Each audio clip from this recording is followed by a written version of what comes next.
భాయ్ కక్కుర్తే. డబ్బు కోసం ఏదైనా తినేస్తారు. మొత్తం అన్నీ కక్కుర్తి పనులే. ఆ కార్పొరేటర్ చీఫ్ ఫెలో. ఏవైనా రాజకీయాల్లోకి ఏం చెప్పి వస్తారు? ప్రజాసేవ చేయాలని, ప్రజల్ని మెప్పించాలని, ప్రజలతో మమేకం కావాలని అంటుంటారు. కానీ కొంతమంది రాజకీయ నాయకులు రాజకీయాల్లోకి వచ్చేది మాత్రం కేవలం డబ్బు సంపాదించడం కోసమే. డబ్బు సంపాదించడం కోసం ఎంతటి దిక్కుమాలిన పనులైనా చేస్తుంటారు. అలాంటి ఓ రాజకీయ నేత గురించే ఇప్పుడు అక్షర శిల్పం చెప్పుకోబోతుంది. ఆయన పేరుకైనా టీవీగా ఉంటారని అనుకున్నవాడు ఇప్పియే కార్పొరేటర్ అయిన కక్కుర్తి పనులు చేయడంలో చాలా దిట్ట. అందుకే ఆయనని కక్కుర్తి బాయ్ అంటుంటారు. ఎవరైనా దాన్ని ఖండించాలంటే వార్తా కథనాన్ని విని ఓ నిర్ణయానికి రండి.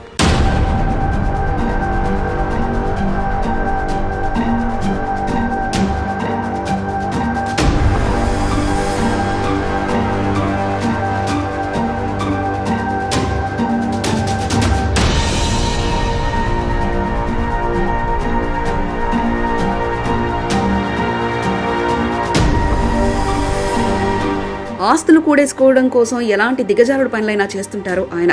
66వ వార్డ్ కార్పొరేటర్ భాయ్ చిత్రాలు చాలా వరకు చూశాం.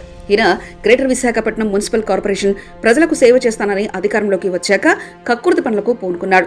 కన్నింగ్ పనులతో వార్డు ప్రజలను హడలెత్తిస్తున్నారు. వార్డుల్లో ఏ పని మొదలుపెట్టినా బాయ్కి కక్కుర్తి కప్పం కట్టాల్సిందే. లేకపోతే ఇక వారి పని ముందుకు సాగదు. అసలు జీవీఎంసీ 66వ వార్డులో ఏం జరుగుతుందో చెప్పడానికే ఇదంతా. పేరుకు మహావిశాఖ నగరపాలక సంస్థ 66 వార్డ్ కార్పొరేటర్. కానీ ప్రజలిచ్చిన అధికారం చేతిలో పెట్టుకుని రెవెన్యూ అధికారులను, సచివాలయ సిబ్బందిని, జీవీఎంసీ అధికారులను తన అనుచరులుగా మార్చుకుని ఆ వార్డులో తన ప్రైవేట్ సైన్యంతో ఒక మినీ కోటాను నిర్మించి సొంత రాజ్యాంగాన్ని నడుపుతున్నారు. బాయ్ ఏం చెప్పినా అది చేయాల్సిందే. బాయ్ చెప్పిందే చట్టం. ఎక్కడ తాపి సిమెంట్ వేయాలన్నా కప్పం చెల్లించి సరదా తీర్చేయాలి. లేదంటే తన అనుచరులను, అధికారులను పంపించి పని చేయకుండా చేస్తారంట. వార్డు పరిధిలో ఏ పని చేయాలన్నా, అంటే ఎక్కడ ఇల్లు కట్టాలన్నా, అధిక ఫ్లోర్ వేయాలన్నా భాయ్ అనుమతి ఖచ్చితంగా తీసుకోవాలి. అంతేకాదు అన్ని పనులకు కార్పొరేటర్కి కలిసి తగిన రుసుం చెల్లిస్తే చాలు. ఏ ప్రభుత్వ అనుమతులు అవసరమే లేదు. ప్రతి కార్యక్రమంలో ప్రభుత్వ విభాగాలుగా మార్చి అధికారుల అనుమతి అవసరం లేకుండా దొంగ అనుమతులిస్తూ కాంట్రాక్టర్ కమ్ కార్పొరేటర్ అవతారం ఎత్తి ప్రజలను పీల్చి పిప్పి చేసి తింటున్నారు. ప్రభుత్వానికి చేరాల్సిన సొమ్మును అడ్డదారిలో అయినా జేబులో వేసుకుని ప్రభుత్వ ఆదాయానికి గండి కొడుతున్నారు.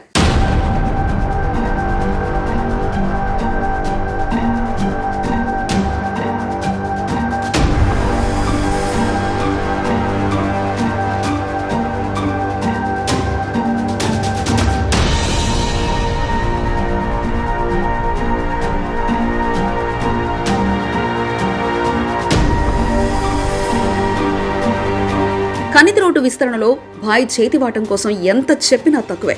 రోడ్డు విస్తరణలో ఇల్లు కోల్పోయిన వారికి డీటీఆర్ మాట పక్కన పెడితే కనీసం నష్టపరిహారం కూడా ఇవ్వలేదని టీడీపీ నాయకులు మండిపడుతున్నారు. అయితే డీటీఆర్లు నష్టపరిహారంలో వాటాలిచ్చే వారికి ఇచ్చి లేని వారికి ఒత్తి చేయి చూపించారని 66 వార్డు కార్పొరేటర్ని టీడీపీ నేత రఫీ మండిపడుతున్నారు. ముందుగా అక్షర శిల్పం పాత్రికేయ మిత్రులకి ధన్యవాదాలు తెలియజేస్తున్నాను. ముఖ్యంగా 66వ వార్డులోని రోజు సచివాలయ సిబ్బంది, కొంతమంది టౌన్ ప్లానింగ్ సిబ్బంది కూడా ఉన్నారు. దీంట్లో సచివాలయ టౌన్ ప్లానింగ్ సిబ్బంది అడ్మిన్స్ ఎవరైతే ఉన్నారో కేవలం వాళ్ళందరూ కూడా ఈ కార్పొరేటర్కి తొత్తుల్లాగా మారి, దీంతో పాటు కార్పొరేటర్ దగ్గర కూడా ఒక 5-6 మంది ఉన్నారు. వాళ్ళు ఎక్కడ బిల్డింగ్ కడుతున్నారు, ఏ సందులో బిల్డింగ్ కడుతున్నారు అని చూడడం, అక్కడికి వెళ్ళి వాళ్ళ దగ్గర డబ్బులు వసూలు చేయడం, లేదంటే ఇంతని పెట్టేయడం. ఇప్పుడు పరిస్థితి ఎలాగైంది అంటే, ఇక్కడ కార్పొరేటర్ది ప్లానింగ్ ఒప్పేసుకుంటాడు ఆయనే, ప్లాన్ చేసేస్తానని. బిల్డింగ్ కట్టించడానికి ఆయనే, కాంట్రాక్టర్ కూడా ఆయనే. నువ్వు బిల్డింగ్ కాంట్రాక్ట్ ఇస్తేనే కట్టు, లేదంటే లేదు అన్నట్టుగా బెదిరించి కూడా కట్టిన బిల్డింగ్లు ఉన్నాయి సార్. ఈ వజ్రా ఫంక్షన్ హాల్ వెనకాల 2 బిల్డింగ్లు కట్టారు.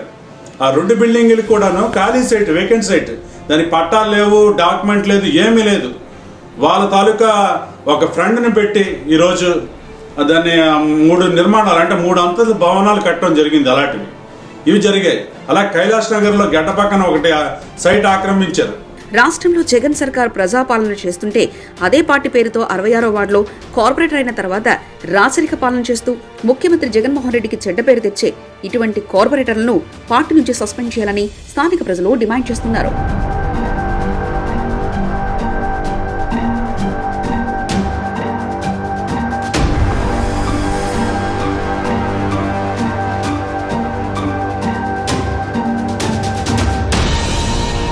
విశాఖపట్నంలో విలువైనటువంటి భూముల్ని కబ్జా చేస్తున్నట్టు ఆ సమాచారం తెలుస్తూ ఉంది. గత 2 సంవత్సరాల నుంచి ప్రభుత్వ భూముల్ని కాపాడటంలో యంత్రాంగం ఎంతో కృషి చేస్తూ ఉంది. ఇక్కడ ప్రభుత్వ భూములు ఆక్రమించిన వాళ్ళు ఎవరైనా లేదా వారికి సహకరించిన వారిపైన కూడా కఠినంగా చర్యలు తీసుకునేటువంటి అవకాశం ఉంది. ప్రభుత్వ ఉద్యోగులపైన కఠినమైనటువంటి క్రమశిక్షణ చర్యలు తీసుకోవడం కూడా జరుగుతుందని చెప్పి హెచ్చరిస్తున్నాను. ఎవరైతే ప్రభుత్వ భూములు కబ్జా చేస్తారో వారిపైన గతంలో క్రిమినల్ కేసులు పెట్టడం జరిగింది.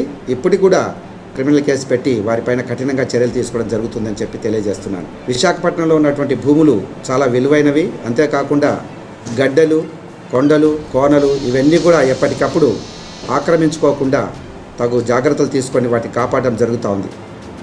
మరి ప్రజలు కూడా ప్రభుత్వానికి సహకరించి, ప్రభుత్వ ఉద్యోగులకు సహకరించి ఎక్కడైనా ప్రభుత్వ భూములు ఆక్రమిస్తే వెంటనే సమాచారం ఇస్తే వాటిని నిర్మూలించడమే కాకుండా కబ్జాదారులపైన కఠినంగా చర్యలు తీసుకోవడమే కాకుండా క్రిమినల్ చర్యలు చేపట్టడం కూడా జరుగుతుందని మీకు తెలియజేస్తున్నాను. మరిన్ని కథనాల కోసం సబ్స్క్రైబ్ చేసుకోండి మీ అక్షర శిల్పం.